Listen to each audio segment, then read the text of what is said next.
Ciao Amici, I'm Master Leo Spizzirri. Have you ever wondered what to do with that leftover pizza dough? Today, I'm gonna show you the perfect thing that you can do anytime you have a pizza dough that's left over. I've showed you all these different recipes, and this is gonna be something that you can make for your family, and they're gonna call it out every single time. This is the Panuozzo.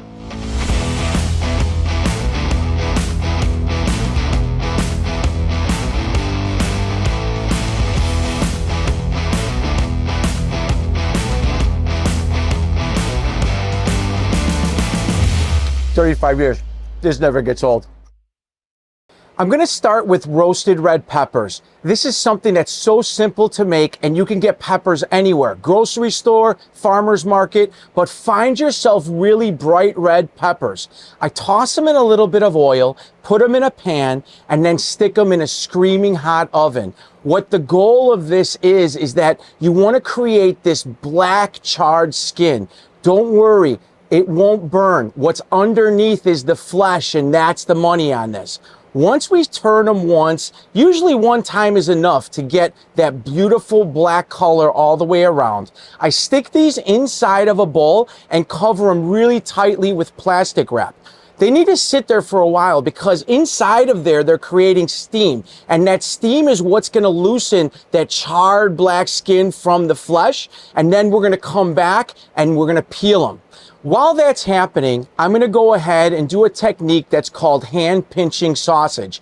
In Chicago, when we make a pizza, this is the way we put our sausage on top of the pizza. And this is the perfect way to do sausage in a way that you're gonna have something that's gonna cook really fast when maybe you might fear that that sausage might not be cooked all the way. So this will give you the opportunity to cook the sausage once and then put it together however you need to after that. Once that happens, I pull the pan out and I'm using this scraper to take the sausage off of the pan. Isn't that beautiful? And really that's the goal, just to get the tops of the sausage nice and brown. By the time the tops are brown, the bottom will be seared on the pan and it'll look gorgeous.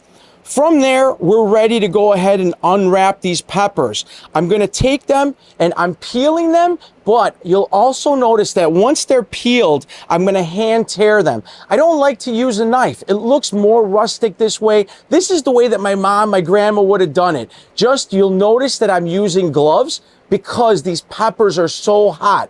If you're worried about getting your hands burnt, put a couple pairs of gloves on or let them cool to the point where they're hot enough to touch or they're cold enough to touch, and you'll be able to peel them just like I am here.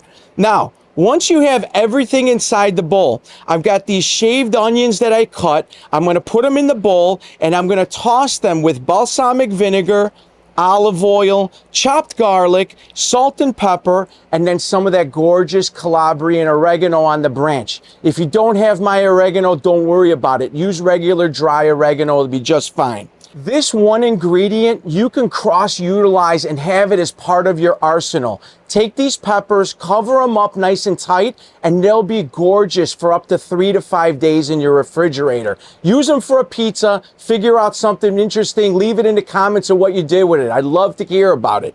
From here now, it's time to go and stretch the dough.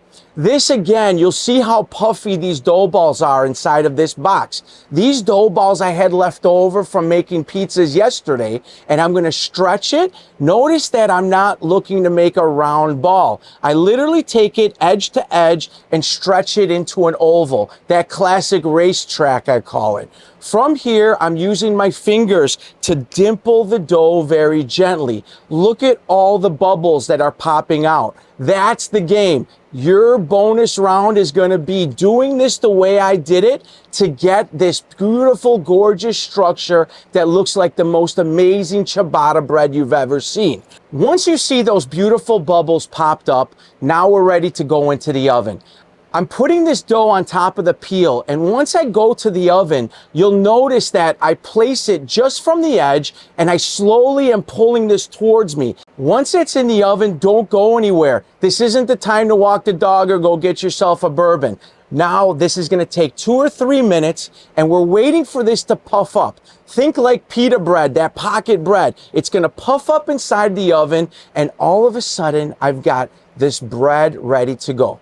I'm gonna slowly remove this from the oven. I'm gonna put it on my work surface, and you'll notice my gorgeous gold shears. I love using shears, these scissors on pizza, and I love to use it for this because now this is gonna be so beautiful and hot inside. We've got this thing opened up.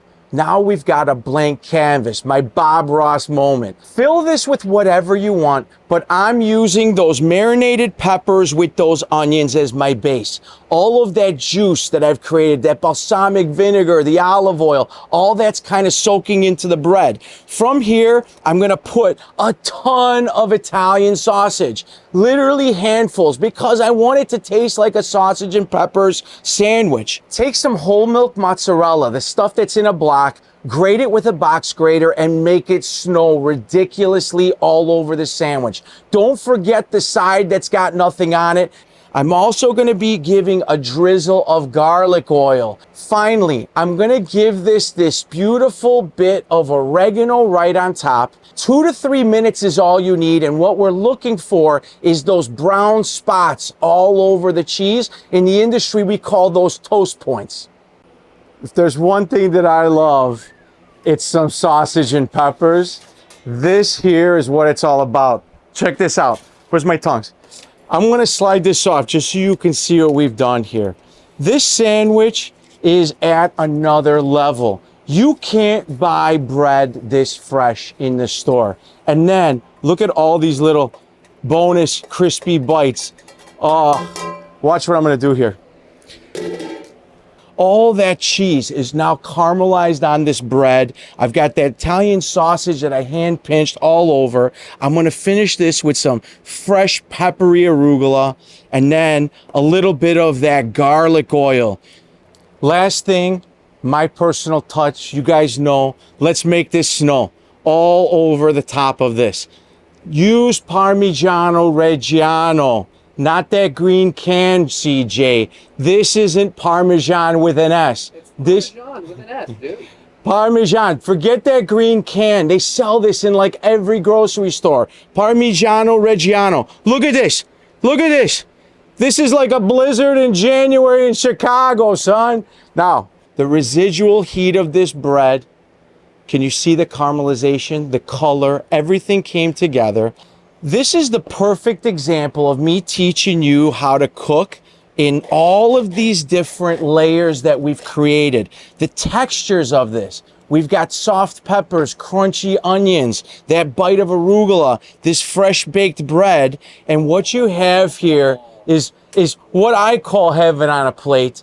To me, as a kid, sausage and peppers, this is so recognizable. No better way to utilize that Neapolitan dough that I showed you how to make. You make the pizzas day one, you come back, you got a couple dough balls left over, and this is what you make. You can't buy bread this good. Guys, I'm Chef Leo. Ciao Amici. Ethan, tell me this doesn't make you wish you were Italian. That doesn't make me wish I was Italian.